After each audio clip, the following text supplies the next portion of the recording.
Those ossos don't kill you. I will. The only people dying today are those fuckers. All of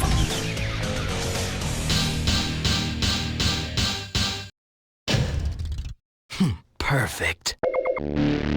So Star Wars The Acolyte released last week, and it was the first, Star Wars property or thing in a long time that I was actually genuinely interested in seeing. I mean, on the surface, the premise sounds pretty cool. A Jedi mystery thriller set before episodes 1 to 3, taking place during the High Republic era of the Star Wars history. And I'm not a Star Wars expert by any means, but I'm pretty sure we haven't seen any movies or any shows that have been to that era of Star Wars yet. So I was intrigued. But of course I didn't want to just blindly spend all my cheddar on Disney Plus, so like most people I sought out reviews to gain my potential interest, as you do. And boy how naive and optimistic I was, expecting there just to be, normal reviews talking about the show and whether it's good or bad or sucks or is great. Nope, instead it was an absolute cesspool of epic proportions. Huge differences in audience and critics, which is a red flag immediately. Whenever you see a movie or television show that's like 90% critics and 20% audiences, or vice versa,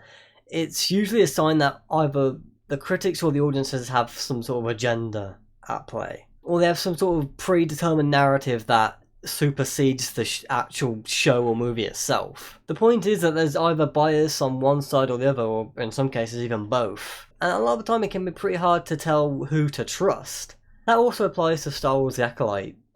Kind of. Though it's less of a case of who to trust and more of a case of what are they even saying in the first place. The reviews weren't very helpful, I'll say that much. I mean, just to emphasise the point here, I've got a few here. Star Wars no longer exists. The creative team behind this show lack creativity. Disney better be prepared to have answers for their investors. Well, of course, I mean, as soon as the show came out, the stock just plummeted. And also, Star Wars no longer exists? I mean, that's being pretty optimistic, mate. I almost kind of hope it were true because, I mean, Jesus guys, just give this franchise a rest, will ya? This isn't Star Wars. Me, as a long-time fan, can't stand it. This is one of the Disney Star Wars shows that goes against George Lucas' vision for the saga. There's been some great stuff like Boba Fett, Mandalorian and Ahsoka, but this doesn't hold that standard of a series at all. There are an infinity of good stories and this is what you come up with. Even the games have better storytelling. Boo! Ah yes, the famously well-liked and praised George Lucas vision. Something I'm sure every Star Wars fan can agree on and totally get behind. Also, just once I'd wish for one of these reviews to actually, substantiate the claims you make. It goes against George Lucas's vision how?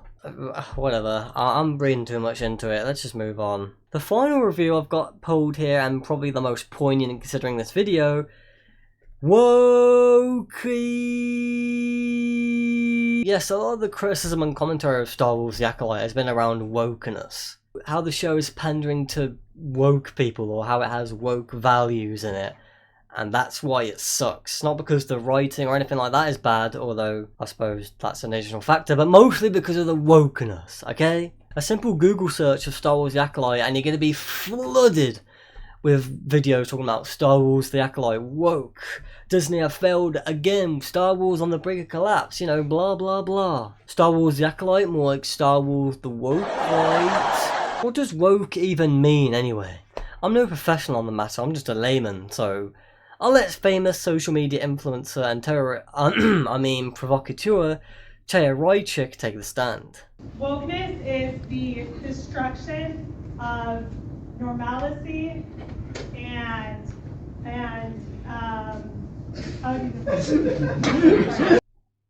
Huh.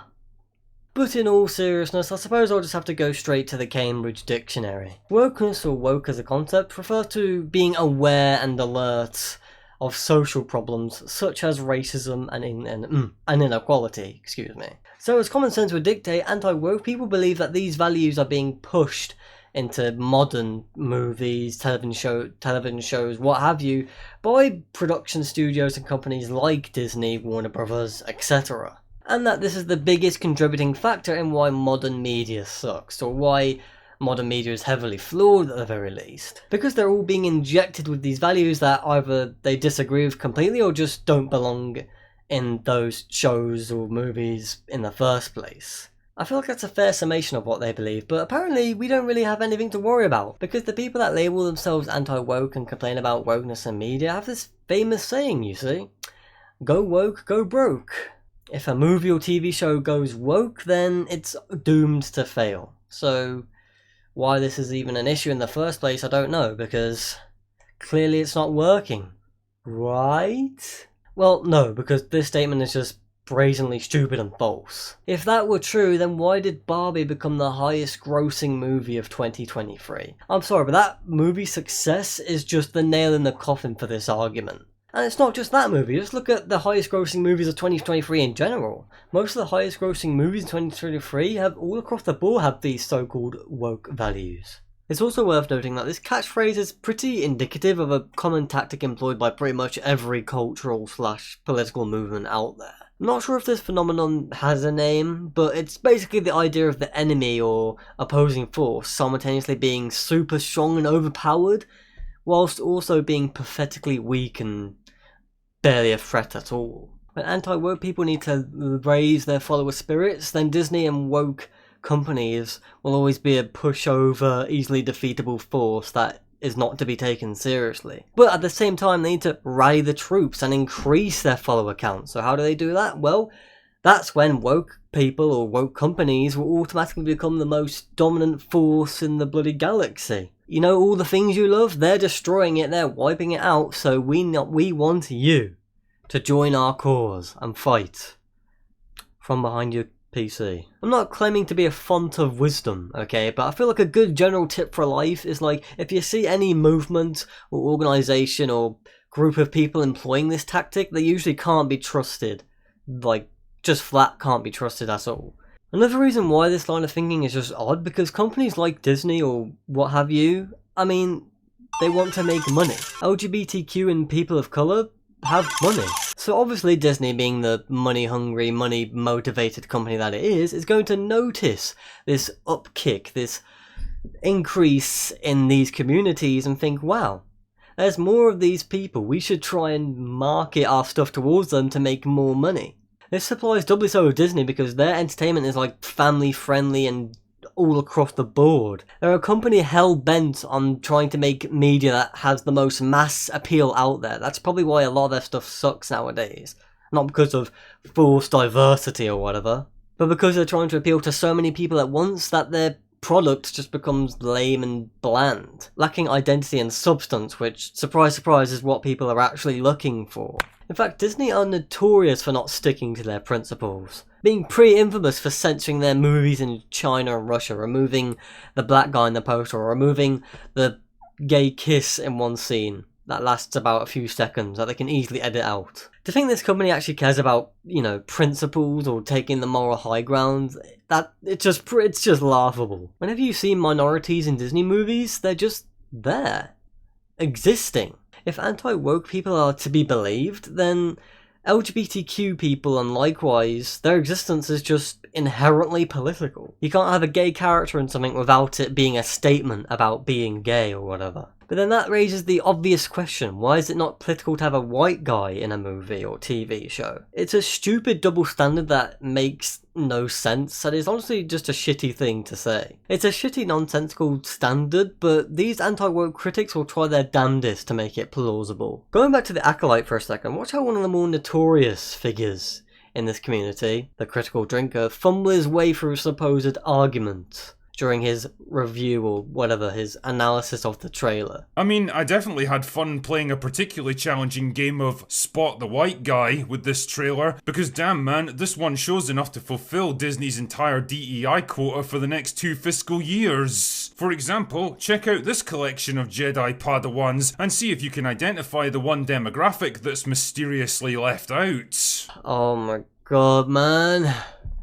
Why is this taken seriously? There's so much wrong here, and this is only like one small tidbit out of his 12 plus videos on the Acolyte. The fact that you even have to play Spot the White Guy in the first place is just fucking pathetic. The drinker is that shallow of a human being that the only aspect of a character he can identify with is race. That's such a simplistic way of looking at things. Character motivations, traits, personality, ambitions, these are all elements that transcend race. These are all characteristics that you should be able to identify with universally, whether it's a white guy or a black guy or an alien or whatever it may be. Also, you must not be very good at this game because there are white people in the trailer. Look, I found some. The DEI conspiracy theory that these people constantly push around 24/7 just makes no sense. While Disney has unquestionably moved towards, creating more diverse media in recent times, that much is without a doubt. Like I said earlier though, none of it is making a statement. Their existence in whatever show or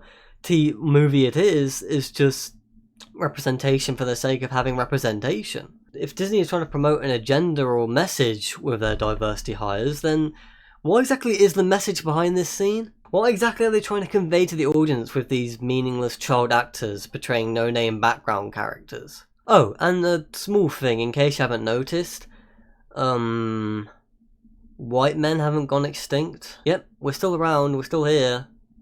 There's one right here. Even in Disney properties, you can still find people with this colour skin everywhere. I mean, you should know this, you've covered them. Is there just no space in media whatsoever for anyone other than a white guy? I mean, that seems to be the case because whenever it's a white dude, oh, it's fine, it's cool, but any other race or gender or what have you, it's political. It's making a statement, it's an agenda, a message. I don't know what the message is, but it's there. And you should be worried about it. I'm not gonna lie, it is quite funny how he separated the categories into alien, black, and female, whilst also ignoring the Asian kid for some reason. I guess gender trumps race? What is even going on?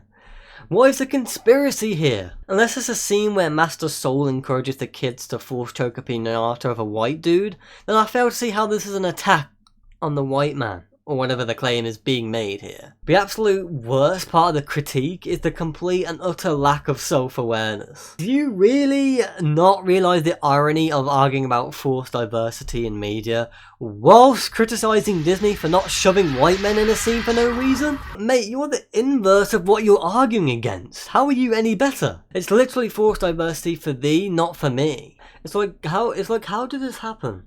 How do you make a claim that Disney is doing something while doing it yourself? I don't know how does that even mesh? Well, a part of me believes that Critical Drinker and his ilk are fully self-aware of what they're doing. I feel like they know that their claims are bullshit at best and have no weight to them. One moment that comes to mind is the time when Critical Drinker was on a podcast and he was asked about the miserable box office numbers of Mission Impossible last year. Breaking. Tom Cruise seen desperately calling up Barbie's marketing department to help him advertise Dead Reckoning Part 2 before Paramount cancels it. Oh, Jesus. Yeah, I mean, that movie is not done as well as people expected. Surprising. I don't know why it's fallen short. It's weird. Is it the rewatch factor? The fact that it's a bit long. A lot of the complaints I saw from people who aren't me were that the pacing was a bit rough. I mean, it could be that the sheer momentum of things like Barbie and Oppenheimer is just it's taking the wind out of their sails. What are you doing? Well, I can't decide if this is the cringiest thing I've ever seen or a bloody masterpiece. I kinda love everything that's happening here. From the two guys looking absolutely dead inside, to this guy, whoever he is, trying his best to find an alternative explanation. I mean, poor pacing, rewatch value? What are you on about? Movies don't fail in the cinema because of poor pacing and rewatch value. Theatres don't publish their ticket numbers often, but I'm willing to bet most people don't go to the cinemas more than once. If we're talking about the casual viewing audience, the casual movie viewing audience here, most people go to see a film once, if even that, and it's becoming less and less nowadays due to the price of it all. Even I've only seen movies more than once a scant few times. Like, the last time I saw a movie more than once was Godzilla x Kong, and then before that it was -1. I mean, you get the picture. Just, if you put a kaiju on screen, that's going to make me give you money automatically, but with that aside, yeah. Mission Impossible didn't fail because of rewatch value, that makes no sense. But the cherry on top of this cringe Sunday is the Critical Drinker going, it could be that Barbie is, doing better. It could be that our mask is falling. I'm not even sure what they're worried about in the first place. They have the most easily pleasable and convincible audience of all time. Which brings me to my next point. I mean, you see all these anti-woke people complaining about media being terrible nowadays, modern movies sucks, it's all garbage, Hollywood is just putting out garbage. Well, what's the end game here? They're just crapping on Hollywood for no reason? Well, there is a reason. It's the reason that motivates almost every human on Earth. It's that sweet, sweet moolah. The anti-woke videos make millions of views and tons of money themselves, but of course they've got to push an alternative. Screw all these big companies, screw all these major Hollywood production studios. We've got the solution. We've got the better media that isn't filled with all this woke crap. The people viewing this content are willing to accept a lower standard of quality in the name of anti-wokeness. In fact, the footage I've been showing you is from 2 different films. I'm willing to bet you wouldn't have known that if I didn't tell you. If you're wondering what that clip at the beginning had to do with anything at all in this video, well, it's the Critical Drinker's new movie he raised $500,000 for. Look, to be fair, kudos to the guy for actually putting in the work to make a film. It's no easy task, by any means. But in my opinion, it's also perfectly representative of what anti-woke people want. Judging from the trailer, it looks like the most bland, stale action movie of all time. As for the other footage, that was from The Sound of Freedom, which is just a whole other rabbit hole in and of itself. There's plenty of YouTube videos about it, going in detail about the movie and how crap it is. I refuse to watch it personally because I just know it's going to be a miserable experience. But yeah, it's just the most obvious grift of all time.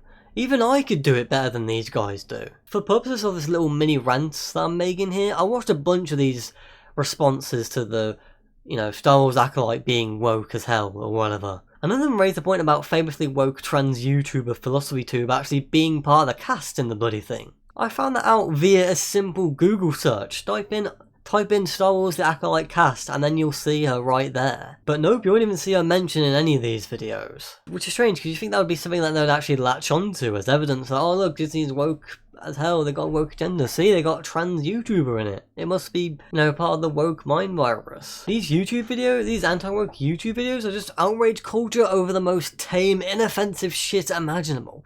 In the form of the laziest content you've ever seen. A lot of these anti-woke channels post daily. And often use AI art in their thumbnails if they even have a thumbnail to begin with. And yeah, when you get to the point where you're posting daily, that's the definition of a bloody content mill. You cannot argue to me, there's nothing you could say that can convince me that, yeah, there's passion, there's motivation, there's, strong feeling going into these videos. There's not. It's a blatant money grift. It's gaming the algorithm to make money off of whatever topic or movie is trending at any given time. Just to further emphasise the point, I'm going to play the first few seconds of these 4 videos about Star Wars The Acolyte, and I think you'll notice something pretty quickly. Well, it's official. The Acolyte is the gayest Star Wars ever. Because this is, I would say, arguably the gayest Star Wars.